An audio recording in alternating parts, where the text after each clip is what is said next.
네, 뉴스타워 이번에는 두 분의 전문가와 함께 국내 주요 이슈 짚어보겠습니다. 이웅혁 건국대 경찰학과 교수 그리고 강신합 변호사 두 분 모셨습니다. 안녕하십니까? 안녕하십니까? 네, 안녕하십니까?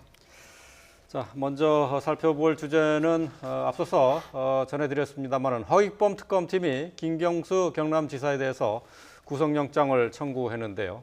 자, 먼저 적용된 혐의부터 좀 살펴보도록 하죠.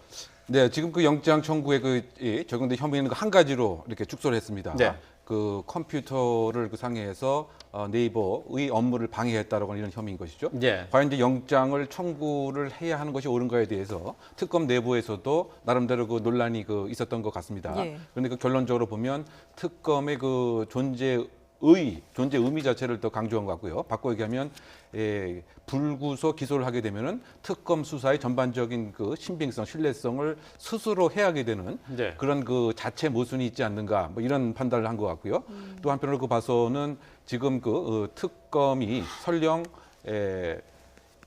영장이 기각된다 손치더라도 스스로의 모순에 빠지는 예를 들면 이렇게 입증도 못할 것을 특검이 무슨 의미가 있느냐 이런 자체적인 문제에 봉착한 것 같기 때문에 예. 그 공은 어쨌든 법원에 넘긴 것이 아닌가 생각이 드는데 영장 혐의는 댓글 작업이다라고 생각을 한 것 같고요. 그리고 또 하나 중요한 것은 댓글의 작업 범위가 과거 드루킹 일당이 했던 것보다 훨씬 더 많은 것으로 또 판단을 한 것 같고 만약에 혐의만 소명이 된다라고 한다면 형평성에 또 문제도 분명히 있는 것이죠. 왜냐하면 네. 이미 6명이 구속이 되었는데 이것을 불구속으로 한다는 것 자체는 또 자체 모순이다. 그래서 가장 중요한 것은 지금 김경수 도지사가 실질적으로 킹크랩 시연을 받고 암묵적인 동의를 했다라고 하는 나름대로의 특검 내에서는 예. 자신감이 있는 상황이 아닌가 생각되는 것이죠. 네. 지금 김 지사가 이미 특검 소환에 2차례나 응했고요. 그리고 방금 말씀하신 것처럼 특검 내부에서도 논란이 있었다고 하는데도 불구하고 영장을 청구한 이유, 뭔가 정말 자신감이 있기 때문일까요? 특검에서? 그래서 이제 특검에서는 자신감을 갖고 있는 거죠. 나름대로는 말이죠. 6일과 9일 두 차례에 걸쳐서 소환 조사를 해서 네. 지금 31시간에 걸쳐서 조사를 했단 말이죠. 그렇죠. 그리고 이제 결정적인 것은 지금 드루킹 일당들은 어쨌든 서유기 박모 씨를 비롯해서 일관된 진술을 하고 있습니다. 네네. 그러니까 2016년 11월 9일에 그 시연회가 있었고 킹크랩 말이죠. 거기에 김경수 지사가 왔으며 네. 그 시연회에 그 작업을 보았고 말이죠. 예. 그리고 그 이후에 URL을 그 기사를 보내서 그 댓글 작업을 지시하거나 공모한 혐의가 있다고 보는 것이죠. 네. 그리고 그것은 USB에 의해서 어느 정도 확인이 되고 있습니다. 그리고 얼마 전에 보도된 바에 따르면 올해 2월 19일에 말이죠. 그 드루킹이 김경수 지사의 보좌관인 한모 씨한테 보낸 그 텔레그램 메시지가 있거든요. 네네. 이것이 드러났는데 거기에 보면은 1년 5개월에 걸쳐서 8만 여건 정도를 계속해서 보고를 했다. 예. 일일 보고를 했다는 얘기가 예. 나옵니다. 이것이 중요한 얘기죠. 만약에 실제로 일일 보고를 한 정황이 드러났다면 그 일일 보고 안에 무슨 작업을 했고 또 어떤 지시를 받았는지 이런 것들이 있을 가능성이 있습니다. 그래서 나름대로 그러니까 특검은 증거를 가지고 영장을 청구하는 것이다 이렇게 볼 수 있습니다. 네. 예. 다만 예. 이런 것들이 이제 법원에서 어떻게 평가될지는 변론으로 하고 특검은 그 정도 증거가 있는데도 불구하고 영장을 청구하지 않는 것은 오히려 특검이 또 나중에 어떤 편파사를 했다 이렇게 될 수도 있기 때문에 특검으로서는 영장을 청구하지 않을 수 없다 이렇게 봅니다. 네. 어쨌든 말씀하신 것처럼 특검은 이 댓글 조작의 배우로 김경수 지사가 있다라고 이제 그렇죠. 보고 영장을 청구한 건데요. 근데 영장 청구에서 아까 말씀하셨다시피 공직선거법 위반 혐의를 제외를 했단 말이죠. 이거는 왜 그런 건가요?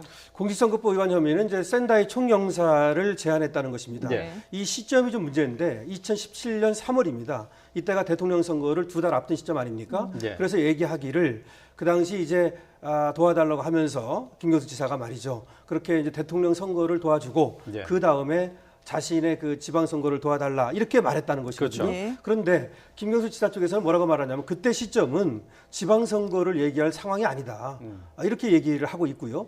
그 다음에 이제 마지막으로는 이 샌다이 총영사에 대해서는 처음에는 김경수 지사가 부인을 하다가 이번에 두 번째 들어갔을 때 말이죠. 9일 날입니다. 예. 그때 들어가서 청와대 인사수석실에 말을 전달한 것 같기는 하다. 그러니까 샌다이 총영사에 대해서 전혀 말한 적이 없다라고 얘기를 했다가 그런 말을 전달했던 것으로 기억은 난다라고 얘기를 했거든요. 예, 예. 그런데 그렇게 얘기하면서 뭐라고 말했냐면 다만 청와대 얘기를 나는 전달한 것뿐이지 내가 거기에 대해서 샌다이 총영사를 무슨 대가로 준다거나 그런 것은 아니다라고 얘기를 했어요. 네. 예, 그렇기 예. 때문에 부인하고도 있지 않은 상황에서 이거를 영장 청구에 넣었다가 오히려 별로 도움이 안 될 것으로 이렇게 판단한 것 같고 예. 나중에 이제 기소를 한다면 이 부분을 이제 분명히 넣을 겁니다. 그렇지만 지금 영장을 받는데 발부받는 데 예, 있어서는 예, 예. 지금 형평성이라든지 분명히 증거가 드러난 네. 예. 이것만 가지고 청구를 하겠다. 그러니까 다시 말하면 샌다이 총영사 이 부분은 공직선거법 위반은 증거가 그렇게 분명하게 드러난 물적 증거가 별로 없는 거죠. 예. 예. 거기에 비해서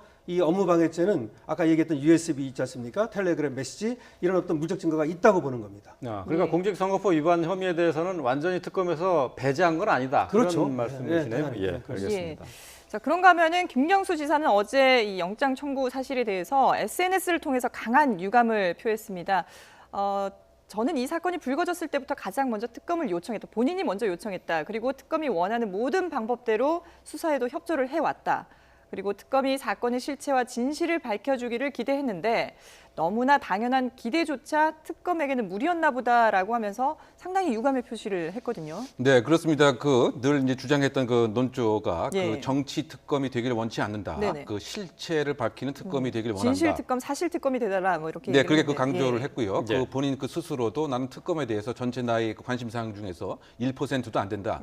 99%는 경남 도정에 그 네. 신경을 쓰고 싶다. 이런 취지를 계속 이제 강변하는 것 같고요. 아마 그것의 이제 근거 자체는 지금 구체적인 스모킹 건도 본인의 시각에서는 그 없는 것인데 말과 말의 그 대결인데 왜 나의 진술을 더 신빙성 있게 인정해주지 않느냐 예. 이런 이제 그 불만의 그 토대인 것 같고요. 예. 그것은 어쨌든 지금 피의자 신분으로서 당연히 그 얘기할 수밖에 없는 그와 같은 입장인 것이고 더군다나 그 유력 그 정치인 현재 그 도지사의 입장에서는 저와 같은 정치적 발언을 할 수밖에는 없는 것이 아닌가 생각됩니다. 왜냐하면 어쨌든 영장 실질 심사가 이루어지겠지만 구속영장이 청구됐다라고 하는 그 사실만으로도 예. 뭐 정치인의 그 이미지에서는 그렇게 뭐 긍정적인 것이 그 아니기 때문에 예를 들면 지지자들에 대한 일정한 또 호응에 대한 신호일 수 있고요.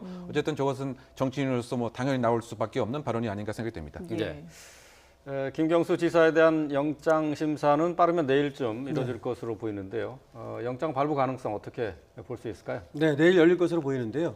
지금 이제 발부 가능성 몇 가지를 살펴봐야 되는데요. 먼저 사안의 중대성을 이제 봐야 되는데요. 예. 어쨌든 이 사건은 죄로 따지면 뭐 업무방해죄라고 하는 것이 5년 이하의 징역, 1,500만 원 이하의 벌금입니다만 사실은 이 선거에 어떤 개입을 했다면 민주주의를 해치는 그런 범죄가 될 수 있기 때문에 그렇죠. 사안은 중대하다고 볼 수 있습니다. 예. 그 다음에는 이제 증거인멸이나 도주 우려이나 이런 것들을 봐야 되는데요. 현직 뭐 지사기 때문에 도주 우려는 없다고 보고요. 다만 증거인멸이 지금 강력하게 혐의를 부인하고 있거든요. 그렇기 때문에 증거인멸이 우려가 있다라고 볼 여지가 있습니다. 자, 이렇게 되면 이제 마지막으로 혐의가 얼마나 소명되느냐에 달렸습니다. 그래서 결국은 이제 특검이 내놓는 증거가 무엇이냐라고 예. 하는 것이죠. 다시 말하면 지금까지 나왔던 증거일 수도 있고 아니면 특검이 숨겨놓고 있었던 비장의 무기가 있느냐 이런 거에 따라서 구속영장 이제 발부 여부가 결정될 수 있다 네. 이렇게 보는데요.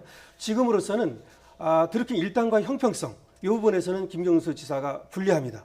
하지만 김경수 지사는 현역 정치인이고 예. 또 도지사란 말이죠. 그렇기 때문에 이런 부분에서는 일단은 이 영장 발부를 피해갈 수 있다고 보는데요. 그래서 결정적으로 특검이 지금까지 나온 증거들보다 좀 더 분명한 그런 강력한 증거, 물적 증거를 내놓는다면 영장이 발부될 수 있고 네. 그렇지 않다면 영장이 좀 발부가 어려울 것으로 봅니다. 지금까지 이제 언론에 보도된 내용 그런 거 이제 USB 내용이라든가 또 증언 진술 이 외에 다른 증거가 없다고 하면은 발부 가능성 낮습니까?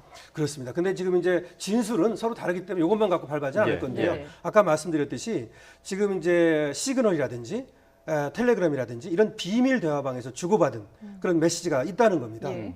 그래서 그것이 이제 어떤 내용이 담겨 있느냐 하는 것이죠. 그것이 존재하느냐 여부. 두 번째는 거기에 어떤 내용이 담겨 있느냐. 근데 거기에 정말로 불리한 내용이 담겨 있다면 뭐 댓글 사용 승인을 지시하고 또 보고를 받고 네. 이런 것들이 그리고 지금 댓글이 많다라고 얘기가 되고 있거든요. 예, 예. 그렇다면은 발부 가능성을 배제할 수 없습니다. 예. 근데 지금 특검의 시한이 얼마 남지 않은 상황에서 이 영장 발부 여부가 상당히 중요한 변수가 될 것 같은데요. 만약에 영장이 발부가 된다면은 특검 수사에도 탄력을 받아서 뭐 수사 기간 연장까지 요청하겠다는 얘기도 나오고 있고요. 그런데 반대로 영장이 기각된다면 특검으로서도 상당히 타격을 입을 수밖에 없는 상황 아니겠습니까? 그렇죠. 그러니까 영장이 발부되냐 여부가 예. 특검의 중요한 분수령이 되지 않을까. 연장과 관련돼서 말이죠. 왜냐하면 결과가 뭐 17일 밤이나 18일 뭐 새벽에 나온다고 한다면 네. 만약에 그 발부가 되면 10일 동안 구속 수사 가능하고 연장하게 되면 20일까지 가능하게 됩니다. 그렇다 본다면은 특검의 연장의 공식적인 명분을 확보할 수밖에 없습니다. 네네. 그래서 대통령에게 그 요청을 했을 때 대통령이 과연 수사에 더 이상 필요성이 없다라고 거부를 할 수 없는 이런 상황인데 예. 만약에 이제 영장이 기각되게 된다면 아니 지금 구체적인 범죄도 소명이 안 됐는데 과연 어떠한 이유로 특검을 연장할 수 있겠느냐. 그래서 만약 대통령께서 거부를 하게 된다고 한다면 이것도 사실 또 설득력 있는 결정이기 때문에 과연 영장 발부가 되냐 안 되느냐가 특검 30일을 더 연장할 수 있느냐의 중요한 그 척도가 되지 않을까 이렇게 생각이 되는 것이죠. 예. 이제 그러면 그것은 결국은 이제 지금 그 청와대 관련인들에 대한 조사하고도 또 연동되지 않을까 이렇게 참고인 생각됩니다. 조사와요? 네, 예. 현재 지금 뭐 참고인 신분인데 예, 예. 연장이 된다라고 한다면 피의자 신분으로의 전환 가능성이 상당히 높아지는 것인데 그렇지 않고 특검이 결국 이제 종료된다고 한다면 이것으로서 수사가 다 맞춰지기 때문에 전반적인 특검의 실적을 가늠하는 중요한 것이 17일 밤 또는 18일 아침에 결정되지 않을까 예상해 봅니다. 예. 이제 자, 김경수 지사에 대한 영장 신청과 관련해서 영장 청구와 관련해서는 지금 뭐 진행이 돼서 내일쯤 아마 이제 네. 심사가 될 것으로 보이는데요. 특검이 또 어제 백원우 청와대 민정비서관을 참고인 신분으로 소환해서 조사를 했습니다. 소환을 받고 조사 뒤에 귀가하는 백원우 비서관의 모습 영상으로 보시겠습니다. 일단 댓글 조작 알고 계셨습니까? 네, 잘 조사받았습니다. 저 도변호사 불러서 강한 어조로 말씀하셨다는데 어떤 말씀 나누셨습니까? 네, 백원우 비서관에게 기자가 질문했습니다마는 도모 변호사와 관련해서 특검이 조사를 한 것이죠. 네. 참고인으로 불러서 8시간 조사를 했는데요. 네. 두 가지를 알고 싶었던 거죠. 하나는 댓글 조작 사실을 알고 있었는지라고 네. 하는 것입니다. 두 번째는 이 센다이 총경사라든지 이런 어떤 공직을 제안했던 것과 관련해서 네. 백원우 비서관이 어떤 역할을 했는지 이런 것들인데요. 사실 드루킹이 체포되던 날, 그날 이제 백원우 비서관이 그 도모 변호사를 만났다는 만났죠. 것이거든요. 예. 그래서 하필이면 그 체포가 되던 날 도모 변호사를 만났는지 그리고 또 사실은 청와대로 불러가지고 도모 변호사를 그 전에 면접을 본 일이 있었다라고 하는 것이거든요. 예, 예. 그런 것들이 왜 면접을 보게 되었는지 뭐 이런 것들입니다. 그래서 사실은 댓글 조작 여부도 이제 알아보려 했지만 그거보다도 공직선거법 위반과 관련해가지고 백원우 비서관의 얘기를 들어보고 싶었던 것 같아요. 근데 아무래도 거기에서 특별한 것을 얻지 못해가지고 결국은 구속영장에 공직선거법 위반을 담지 못한 것이 아닌가 네. 이런 생각은 되는데요. 예. 그러니까 백원우 비서관은 하나의 뭐 추천을 받고 추천을 누구한테도 받을 수 있는 거 아닙니까? 네네. 어떤 요로로부터 추천을 받고 나 만나봤다. 다만 자격이 안 돼서 만나보니까 말이죠. 그래서 어떤 그 공직을 주지 않았다. 이런 어떤 일반적인 얘기 그리고 일반론에 그쳤다면 그걸 가지고 어떤 어떤 단서 이런 것들을 얻어내지는 못했을 것이거든요. 예. 아마 이제 그런 가능성도 좀 있어 보입니다. 그러면 백원우 비서관의 신분이 참고인에서 피의자로 바뀔 가능성은 좀 낮다고 보시는 지금은 좀 건가요? 낮다고 봅니다. 어제도 이제 참고인으로 부른 것이고요. 예. 지금 그런 가능성은 좀 낮지 않나 이렇게 생각합니다. 근데 네. 지금 가만히 그 날짜를 한번 우리가 반추해 보면 말이죠. 네. 그 도모 변호사가 백원우 비서관으로 연락을 받은 날이 3월 21일이고요. 예. 실제로 만남이 이루어진 날이 연풍관에서 예. 3월 28일이고, 그다음 3월 25일 날 드루킹이 이제 그 구속이 됐단 말이죠.